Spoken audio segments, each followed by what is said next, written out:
전우익 작가가 쓴 수필집 중에 호박이 어디 공짜로 굴러옵디까? 라는 수필집이 있습니다. 여기에 보면 감나무 이야기가 나옵니다. 감나무는요, 우리가 잘 아는 것처럼 되게 연합니다. 가지가 연해서요, 바람이 조금만 불어도 금방 상처가 나고 가지가 벌어지기도 하고 이렇게 쉽게 상처가 납니다. 상처가 이렇게 나고 나면은요, 이 감나무 상처 사이로 빗물이 들어갑니다. 먼지가 들어갑니다. 이물질이 들어갑니다. 그리고 감나무 안으로 이것들이 스며들면 나무 안에 마치 검은 먹물이 번진 것 같은 무늬가 이 상처를 통해서 나무 안에 생기게 됩니다. 사람들은 그 나무를 뭐라고 부르냐면 먹감나무다 이렇게 말합니다. 놀라운 사실은요, 그 상처 얼마나 아팠을까요? 그런데 그 상처 때문에 생긴 무늬, 이것 때문에 이 먹감나무는 목공예의 최상급의 재료로 쓰인다는 겁니다. 이 상처로 생긴 이 무늬 때문에. 작가는 이렇게 이야기합니다. 소나무는 상처로 관소를 만들고 감나무는 상처로 먹무늬를 만든다. 이렇게 말합니다. 상처가 아름다움이 되고 상처를 입었기 때문에 오히려 그 나무가 더 귀하게 쓰임받는다. 이런 의미일 것입니다. 이것은 우리의 삶의 여정도 비슷한 것 같습니다. 때로는 예기치 않게 불가피하게 우리가 상처를 받을 때도 있는 것 같습니다. 문제는요, 그 상처가 생겼을 때 이 상처가 우리를 무너뜨리게 내버려 둘 것인지 아니면 이 상처가 하나님의 손에 붙들림 바 되어서 오히려 우리 인생에 아름다운 흔적이 되어질 건지 바로 여기에 있다는 거죠. 오늘 성경으로 들어가 볼까요? 베드로가 오늘 베드로전서를 쓰게 되는데 이 편지를 쓸 때 누가 읽었는지를 좀 살펴볼 필요가 있습니다. 오늘 본문은 5장이지만 1장 1절에 보면 이 편지를 받는 사람들 리스트를 이렇게 기록하고 있습니다. 본도, 갈라디아, 갑바도기아, 아시아와 비두니아에 흩어진 나그네였습니다. 참 흥미롭죠. 대상이 딱 정해진 게 아니라 본도와 갈라디아와 갑바도기아와 아시아와 비두니아에 흩어져 있는 나그네들이라는 겁니다. 여기서 이 원어에서 나그네라는 표현은요, 단순히 어디 여행 가는 사람 이런 게 아닙니다. 이 나그네는요, 누구냐면 고향을 잃어버린 사람, 어쩔 수 없이 고향을 떠나서 타향에서 살아갈 수밖에 없는 이방인, 어떤 경우에도 법적인 보호를 받지 못하는 외국인 거류자, 이런 느낌이 나그네라는 말입니다. 나그네. 이들은요, 그렇기 때문에 자기들이 살아가는 그 사회에서 사회의 중심이 아니었던 사람들입니다. 늘 주변부로 밀려난 사람들이고요, 고향을 잃어버린 사람들이고요, 속할 곳이 다 사라져버린 사람들이고요, 그 사회에서 이 사람을 부를 때 누구야? 라는 이름 대신에 이 사람의 출신 성분이 따라올 것만 같은 어떤 신분이 먼저 확인돼야만 하는 이런 사람들이 나그네라는 겁니다. 이 나그네. 게다가요, 이 성경이 기록될 당시에 기원 후 1세기 소아시아의 기독교인들, 이들은 더 난감한 일들이 있었습니다. 당시는 로마 제국에서 황제를 마치 신처럼 숭배해야 됐습니다. 이게 황제 숭배 사상입니다. 그런데 이걸 기독교인들이 하지 못합니다. 거부합니다. 그러다 보니까요, 그 로마라는 사회 안에서 자기들이 누릴 수 있는 모든 기득권들을 놓고 살아야 되는 겁니다. 그럴 수밖에 없는 사회입니다. 당시 사회는요, 나름대로의 직업의 세계가 있었는데 직업의 세계들끼리 모이는 모임이 있습니다. 여러분들도 잘 아시는 길드가 그겁니다. 길드. 이 길드들이요, 아주 발달을 합니다. 대장장이들이 모이는 길드가 따로 있고요, 어부들이 모이는 길드가 따로 있습니다. 포목상인들이 모이는 길드가 따로 있습니다. 그러니까 지금으로 말하면 무슨 노동조합? 여기까지는 아니지만 그래도 뭔가 동질감을 느끼는 직업 세계관을 가진 사람들이 모입니다. 그러면 그들이 모이면 반드시 해야 되는 게 있습니다. 그것은 뭐냐면 황제나 또는 우상에게 제물을 올려드리는 행위를 해야 됩니다. 이게 당연한 겁니다. 그러면 기독교인들이 거기에 참여할 수 있었겠습니까? 기독교 신앙을 갖는다는 것은 거기를 참여하지 못한다는 거고, 이거는 넓게 생각하면 무슨 뜻이냐면 직업을 자유롭게 선택하지 못한다는 겁니다. 여기까지 가는 겁니다.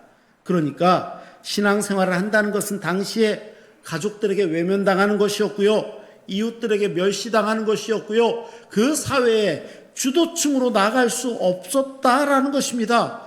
이런 고통스러운 현실을 베드로가 알았습니다. 그래서 베드로 전서에 보면 이런 아픔을 염두에 두고 쓴 표현들이 몇 가지가 나옵니다. 예를 들면 베드로 전서 1장 6절 말씀을 보면 너희가 여러 가지 시험으로 말미암아 잠깐 근심하게 되었는데 라는 말도 그 의미입니다.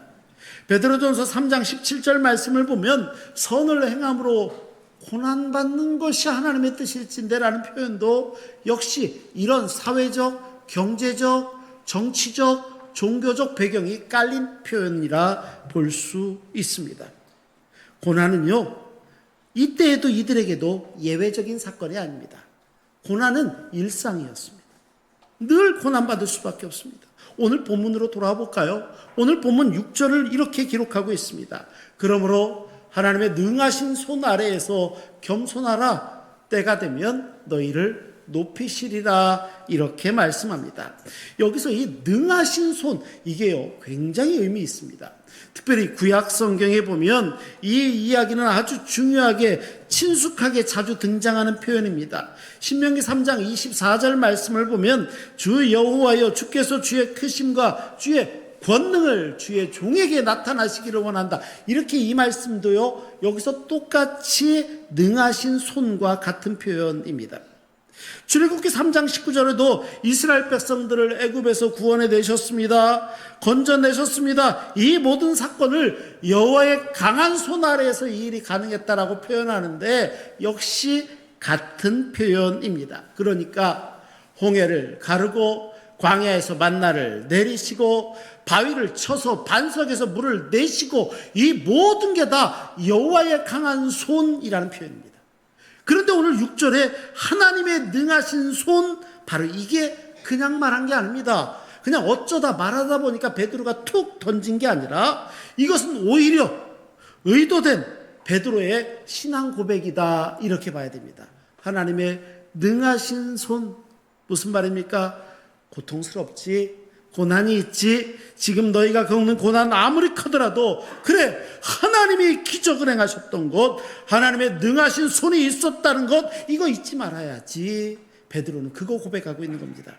그 손이 너희들을 지금 인도하고 있고 본도와 갈라디아와 여러 곳에 흩어져 살아가고 있지만 하나님이 너희들의 삶을 주관하고 계시지, 이것을 고백하는 게 베드로의 확신 있는 권면이 하나님의 능하신 손이라는 것입니다. 자, 그러면 베드로가 이렇게 의도된 바로 하나님의 능하신 손을 이야기해서 권면하면 뭐였을까요? 자, 힘들지? 한번 힘내봐. 아자아자 화이팅! 으라차차! 이거 아니라는 겁니다. 놀랍게도요, 베드로는요 하나님의 능하신 손 아래에서 권면한 게요 겸손하라입니다. 이상하죠? 갑자기 겸손하라. 왜 그랬을까요? 실은요 이 겸손하라가 베드로전서 전체를 이해하는데 굉장히 중요한 키워드이기도 합니다. 겸손은요 자기를 비굴하게 낮추는 게 아닙니다. 오히려 나는 낮추고 하나님의 주권을 인정하는 게 겸손하라입니다. 울분을 토하고 주먹 쥐고 일어서서 뭔가 끈기 있게 한번 나가봐야지, 이게 아니라 하나님이 이 고난을 통해서 나에게 어떤 일을 하시는가, 하나님께서 이 고난의 과정을 통해서 나를 어떻게 빚어가시는가, 나를 어디로 인도하시는가, 겸손하게 묻는 게 이 겸손이라는 자세입니다.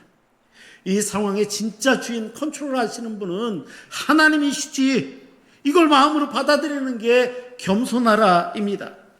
내 때가, 내 계획, 내 시간이 아니라 하나님의 때가 있음을 인정하는 것, 하나님의 때가 옳음을 신뢰하며 믿는 것, 이게 겸손하라입니다.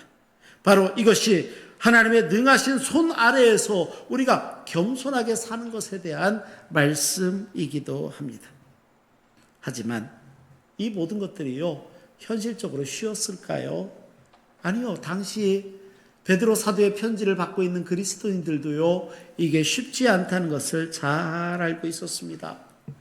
때로는 직업을 잃어야만 했고, 때로는 가족에게 외면당할 수도 있고, 사회에서 저 한쪽으로, 한직으로 물러날 수도 있는 사람들에게 하나님의 때를 기다리라, 이 말은 그냥 마치 공허한 울림과 같은, 목욕탕에서 그냥 막 울려버리는 찬양과 같은 이런 것처럼 들릴 수도 있었다는 겁니다. 오히려 그 말을 들으면, 하나님, 도대체 이 고난 가운데 하나님은 어디 계신 겁니까? 왜 아무것도 하나님은 하지 않으시는 것처럼 보이지? 우리는 믿음을 지키다가 이렇게 어려움을 겪고 있는데 왜 아무것도 하지 않으신가? 오히려 이 질문하고 있는 모습이 그들의 모습이었을는지도 모르겠습니다. 그런데 이런 질문이 1세기 사도 베드로의 편지를 받았던 그때 당시 그리스도인들에게만 있었던 이야기일까요? 오늘 우리에게도 동일한 질문이 들려오지는 않을까요? 맞습니다. 어쩌면요, 오늘 이 자리에서 예배하는 우리 가운데도 똑같은 어떤 상처를 가지고 하나님 앞에 나와 예배하시는 분도 계실지도 모릅니다. 그게 육신의 상처일 수도 있고요, 몸의, 마음의 상처일 수도 있습니다. 어느 날 건강검진을 받았더니 건강검진 결과가 너무 내 마음을 아프게 합니다. 이게 뭔가 싶은 생각이 드는 순간도 있을 것이고, 너무 사랑하는 사람이 불현듯 내 곁을 떠나서 다시 보지 못하는, 낙심되고 슬퍼하는 상황이 있을 수도 있고, 앞으로 어떻게 살아야 되나 막막해서 앞이 답답한 어떤 순간일 수도 있고, 내가 저를 어떻게 얼마나 믿었는데 관계 때문에 오는 상처일 수도 있고, 가족 간에 준 상처는 쉽게 치유도 안 됩니다. 가족 간의 아픔일 수도 있고, 평생 지워도 지워지지 않을 것만 같은 어떤 순간 상처들도 있을 수 있고, 난 참 열심히 산 것 같은데 왜 요 모양 요 꼴밖에 안 되지? 이런 실패와 좌절 때문에 낙심하는 순간, 하나님 앞에 기도하는 것조차도 두렵게 여겨지는 어떤 상황 가운데 있을 수도 있을 것 같습니다. 보통 이런 상황이 우리에게 다가오면요, 반응은 보통 두 가지로 나타난다고 합니다. 첫 번째는 원망입니다. 원망. 왜 나한테 이런 일을? 왜? 내가 뭐 잘못했다고? 하나님은 지금 어디 계시지? 이런 원망입니다. 두 번째 반응은 체념이라고 합니다. 체념. 에이, 이번 생은 끝인가 봐. 어차피 나는 이 정도밖에 안 돼. 하나님도 아마 나를 포기하셨을걸? 이 상처 끝까지 나를 괴롭히겠지? 이렇게 생각하면서 체념하기도 한다는 것입니다. 원망은 결국에 분노로 바뀌는 경우가 많고요, 체념은요, 결국 다 포기하는 것으로 바뀌기도 한다고 합니다. 우리는 어쩌면 이 원망과 체념 그 사이 어딘가에서 매일매일 흔들리면서 살아가고 있는 게 우리의 살아가는 모습 중에 한 모습은 아닐까요? 그러다 보니까 어느 순간 비로소 두려운 마음으로 깨닫고 발견하는 장면도 있다고 합니다. 고난, 그래, 고난 그럴 수 있지. 그런데 그 고난에 하나님이 침묵하신다고 생각하니까 더 낙심되고 슬프고 이 상황일 때 말입니다. 우리가 기도 열심히 했는데, 그렇다라고 생각했는데, 잘 응답이 없는 것 같아. 내가 성실히 신앙생활 했는데 상황이 별로 그렇게 좋아진 것 같지도 않아.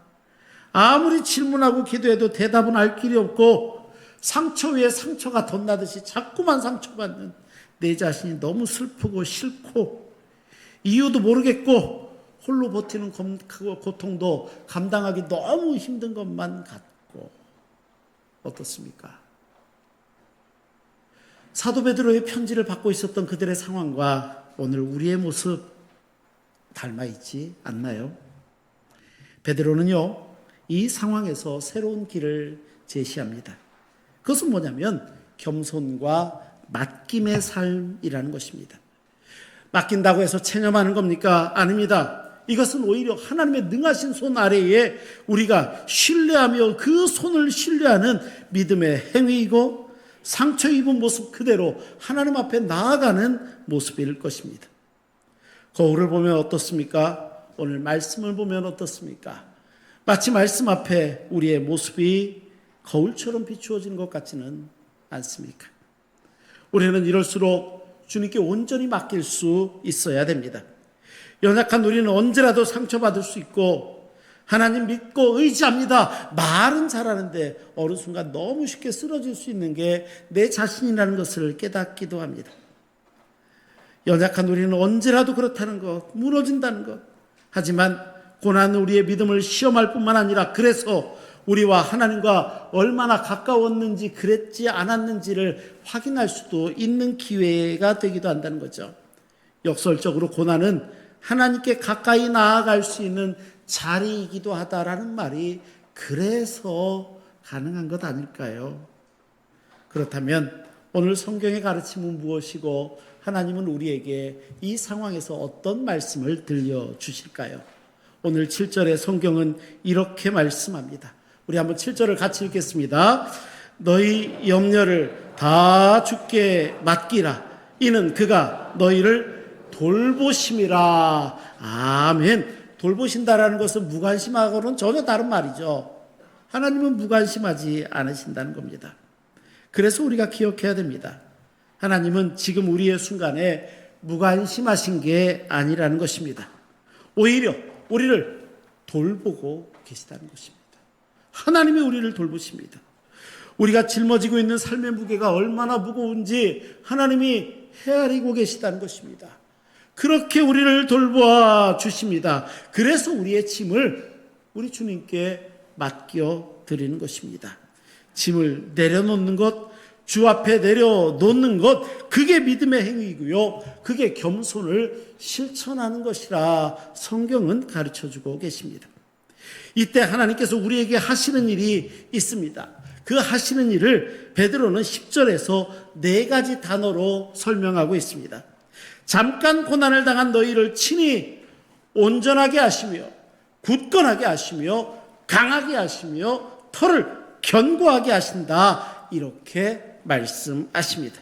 하나씩 볼까요? 온전하게는 뭡니까? 뼈가 부러졌습니다. 위골됐습니다. 이 부러진 뼈를 맞추는 겁니다. 그물이 찢어졌습니다. 이 찢어진 그물을 꿰매는 겁니다. 이게 온전하게라는 원어의 뜻입니다. 이게 온전하게. 두 번째는 굳건하게 하신다는 겁니다. 뿌리가 흔들리는 나무가 있습니까? 맞습니다. 흔들리던 뿌리를 다시 세워주는 게 굳건하게라는 원어의 뜻입니다. 이게 굳건하게.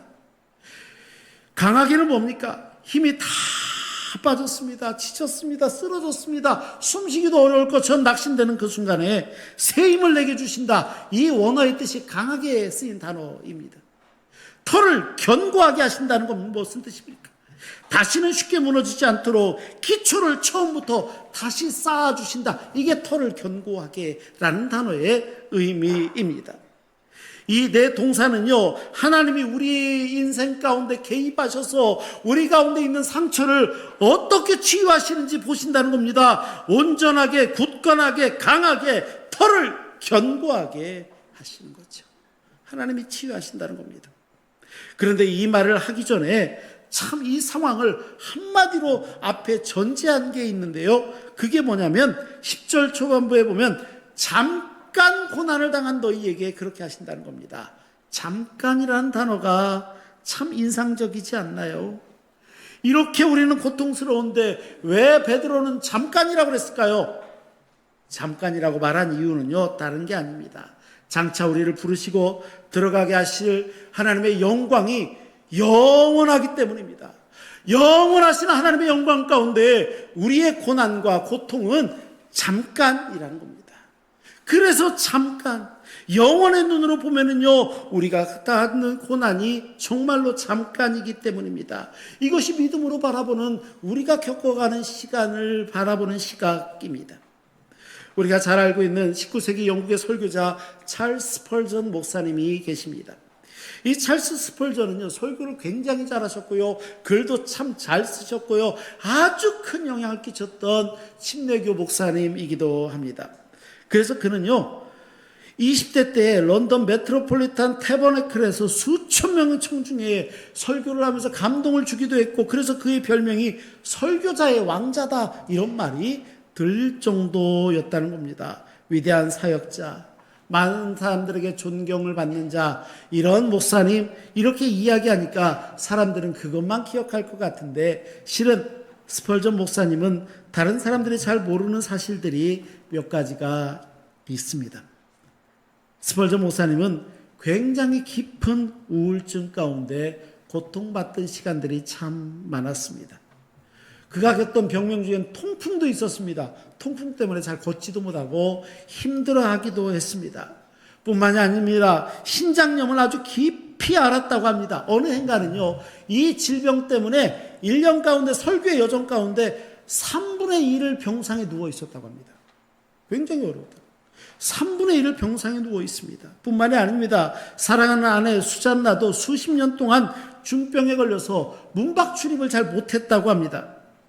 얼마나 고통을 받았는지 말입니다. 그런데요, 스펄전 목사님은 자기가 그렇게 고통받았던 고통을 숨기지 않았습니다. 어느 책인가는 스펄전 목사님이 그렇게 기록합니다. 나는 때로 내 영혼이 어두운 굴짜기로 내려가는 것을 느낍니다. 하지만 그 깊은 골짜기에서 나는 오히려 평탄한 길에서는 결코 배울 수 없었던 것을 그 깊은 골짜기에서 제가 배웠습니다. 이렇게 오히려 고백을 합니다. 그리고 스펄전이 병상에서 경험했던 많은 것들은 그의 설교 가운데 가장 깊고 따뜻한 위로의 언어들로 구현되더니 설교를 듣는 많은 사람들에게 위로를 끼치는 그런 메시지가 되었다라고, 많은 이들이 감동하는 말씀이 되었다라고 그렇게 전해지고 있습니다. 맞습니다. 그가 겪었던 고난의 시간은 영원한 하나님의 시간 속에서 그를 드러내기 위해서 더 깊은 빛이 드러나기 위한 어쩌면 하나의 작은 그림자였을지도 모르겠습니다. 하나님은 그렇게 그분을 이용하셨죠. 그런데 어떻게 이런 원리가 스펄전 목사님 한 분에게만 그랬겠습니까? 아닙니다. 고난 가운데도 하나님을 붙들고 믿음으로 승리하였던 많은 신앙의 선배들이 증명하고 보여줬던 믿음의 모습들 아니었나요? 많은 믿음의 선배들이 처음에는 왜 나한테 왜 그렇게 물었을지 모릅니다. 하지만 하나님의 손 아래 겸손히 기다리며 고난을 통과하고 나서는 하나님이 그 고난을 통하여서 무엇을 이루기를 원하셨는지를 발견한 것을 보게 됩니다. 맞습니다. 고난은 결코 낭비된 것이 아니었기 때문입니다. 그러면 오늘 우리에게 주시는 은혜는 무엇이겠습니까? 혹시 내가 얼른 내 마음속에 떠오르는 나만의 상처가 있습니까? 나만의 아픔이 있고 고난이 있습니까? 먹감나무의 장인은요, 상처 없는 나무는 아예 쳐다보지도 않는다고 합니다. 오히려 상처가 깊으면 깊을수록 더 귀한 나무라고 생각하고, 장인의 손에서 상처는 어느 순간 결점이 아니라 작품의 핵심으로 변화되고 있습니다. 하나님도 우리의 상처를 피하시는 게 아니라 우리의 상처 때문에 오히려 가장 아름다운 작품을 이루어가고 계심을 우리는 믿음으로 바라보게 됩니다.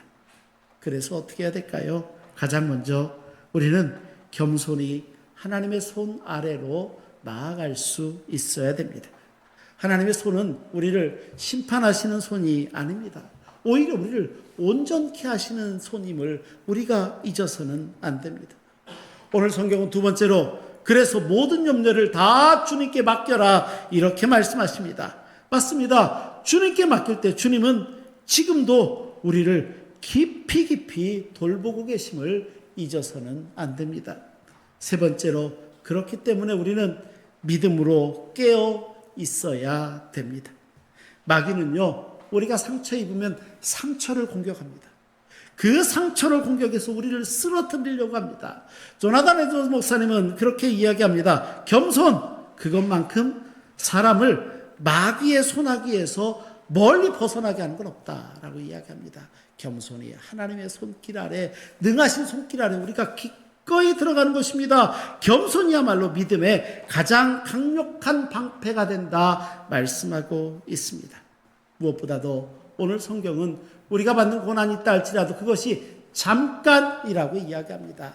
잠깐입니다. 하나님의 영원하신 시간에서 잠깐 고난받는, 맞습니다. 우리가 두려워하는 어떤 고난도 잠깐일 줄로 믿습니다. 우리는 그 믿음 가운데 있습니다. 여정 가운데 있습니다. 지금 우리가 받는 상처가 혹 있다면 그것이 끝이 아니라 이 상처의 아픔이 지나가고 난 후에 우리가 걸었던 모든 과정이 똑같은 아픔을 겪어야 될지도 모르는 어떤 사람에게는 소망이 될 것이고 장차 어떻게 걸어가야 되는지 길이 될 것이기 때문이죠. 맞습니다. 우리가 겪은 고난의 시간을 하나님은 결코 낭비하지 않으시기 때문입니다. 이제 말씀을 마치겠습니다. 상처가 없는 삶이, 인생이 있을까요? 세상 사람들도 상처를 받고 신앙인들도 상처를 받는 건 똑같을 것 같습니다. 하지만 차이가 있습니다. 그 상처를 내가 원망으로 끌고 가느냐 아니면 하나님의 손에 다 맡겨 드리느냐 이것입니다. 하나님께 맡겨드리고 믿음으로 살아가는 게 중요합니다. 그래서 11절에 베드로의 이 선포가요 너무 마음에 듭니다. 너무 인상적이에요. 11절에 베드로는 이렇게 선포합니다. 권능이 셋에 무궁하도록 그에게 있을지어다. 아멘. 그에게 있을지어다. 주목할 것은 시점입니다. 언제 얘기하는 거예요? 베드로가 회복이 다 되고 나서요 고난이 다 끝나고 찬양하라고 얘기합니까? 아닙니다.